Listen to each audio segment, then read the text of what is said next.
2026-27चा अर्थसंकल्प मांडला गेला। जवळजवळ आजपर्यंतचा हा माझा 34वा ते 35वा अर्थसंकल्प आहे। परंतु सध्याचे अर्थसंकल्प मांडणाऱ्यांना तरी हा अर्थसंकल्प काय आहे माहीत नसावं किंवा ज्यांनी लिहून दिला त्यांना सुद्धा माहिती नसावं।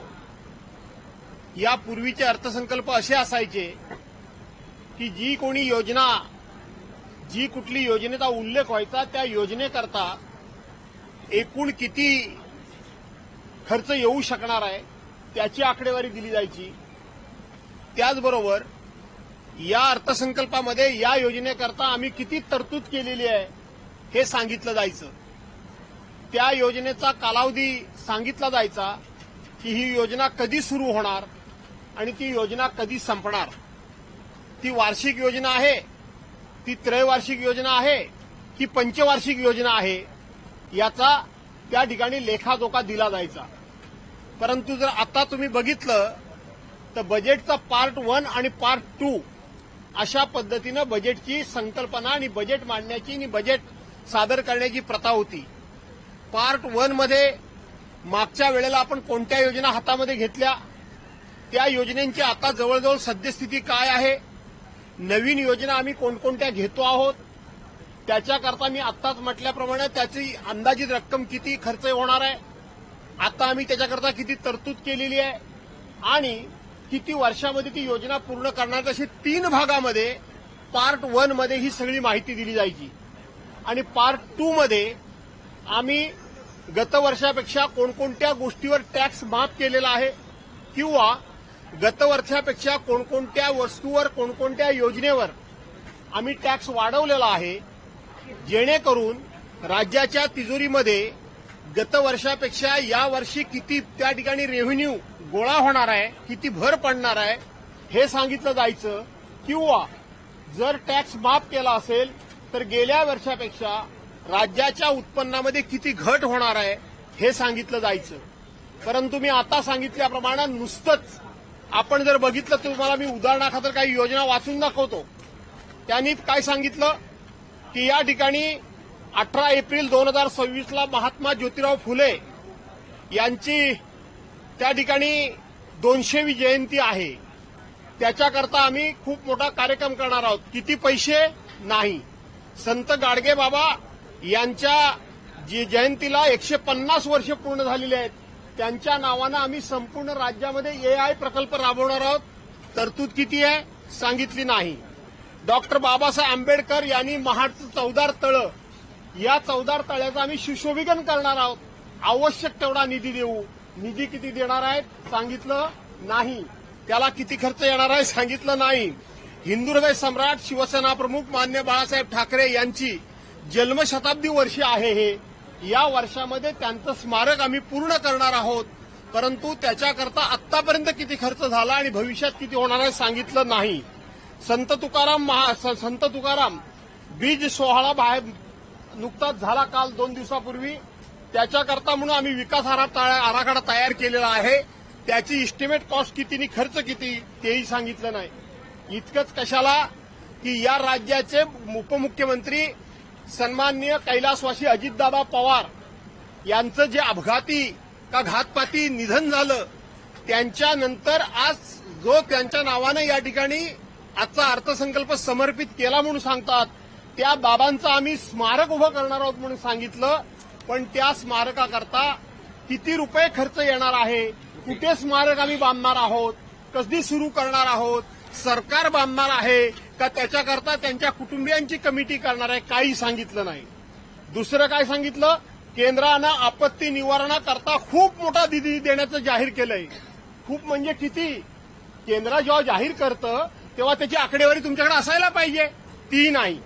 त्यांनी काय सांगितलं की 1 फेब्रुवारी 2026ला भारत सरकार हे महापायाभूत विकासाकरता खूप मोठे पैसे देणार आहे आणि 2047 साली आपल्या राज्याची अर्थव्यवस्था ही $5 ट्रिलियन पर्यंत जाणार आहे। आपल्याला आठवत असेल परवाच्या दिवशी राज्यपाल महोदयांच्या भाषणाच्या वेळेला मी भाषण करताना सांगितलं की $1 ट्रिलियन म्हणजे किती लाख कोटी ट्रिलियन डॉलर म्हणजे किती लाख कोटी, याचा कधीतरी सरकारने खुलासा करावा. राज्याच्या मुख्यमंत्र्यांनी माझ्या या प्रश्नावर उत्तर देत असताना सांगितलं की आता अर्धा ट्रिलियन डॉलरपर्यंत आपण गेलेलो आहोत, 50% मजल मारलेली आहे, आपण लवकरच 50% मजल मारू, आता ते 5 ट्रिलियन पर्यंत जाणार आहेत. दुसरं काय त्यांनी सांगितलं की त्या ठिकाणी आपण शेतकऱ्यांना एआय तंत्रज्ञान सांगितलं. दुसरं एक फार गंभीर अशा प्रकारची त्यांनी घोषणा केली की आपण यावर्षी 27,87,000 घरकुलं आपण बांधणार आहोत.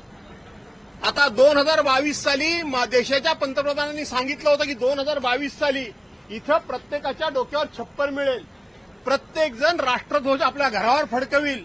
आज 27,87,000 घरं बांधण्यापैकी अर्थसंकल्पामध्ये सांगण्यात आलं की फक्त 3 लाख घरं बांधून मोकळी झालेली आहेत.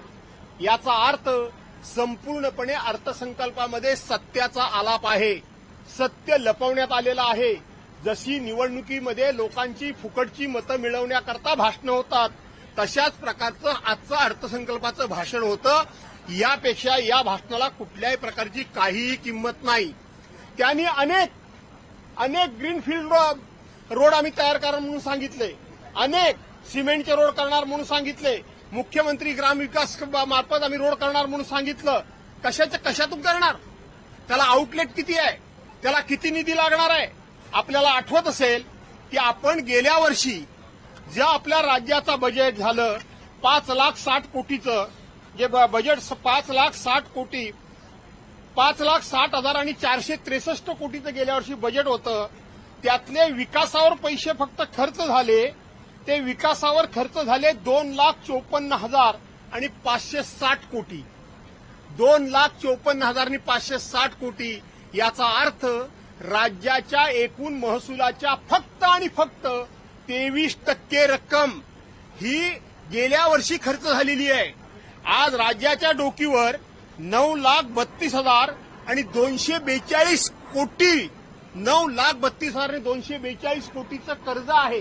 आणि आत्ताचा जो आपला आराखडा तयार जो केलाय सरकारने, तो सरकारनं आराखडा सुद्धा या ठिकाणी 5,60,964 होता गेल्या वेळचा, यावेळचा 6,01,000 आणि 489 कोटीचा आराखडा तयार केलाय.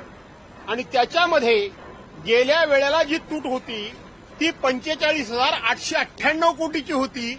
या वेळेला जी तूट आहे, महसुली तूट आहे, ती 40,000 आणि 552 कोटीची तूट आहे. याचा अर्थ गेले वर्षभरामध्ये काहीही सरकारनं फार महसूल वाढवलेला नाही. सरकारचे मला असं वाटतं की महसूल वाढवण्याच्या मर्यादा संपलेल्या आहेत, पण सरकार मात्र कर्ज वर्षाला 1.5 ते 2 लाख कोटी काढतंय, 1.5 ते 2 लाख कोटी काढतंय.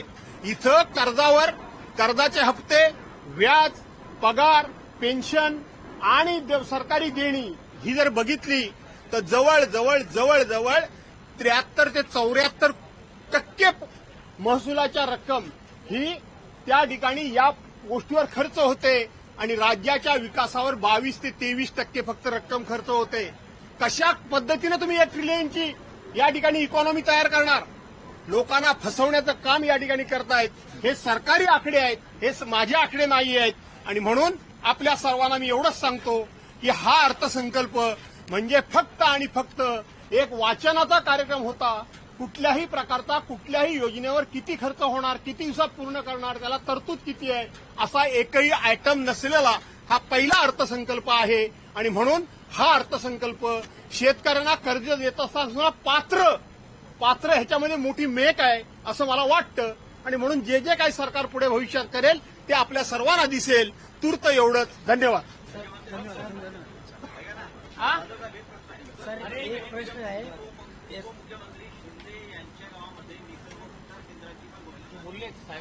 मला माहित नाही की त्यांच्याच गावात का झाली, पण ती झाली घोषणा एवढं खरं आहे. सर सारे में 6% 12% खरीदी बिक्री में कमर्शियल का टैक्स लगता है, एक रजिस्ट्री में डबल टैक्स लगता है, उसके लिए क्या कहना है?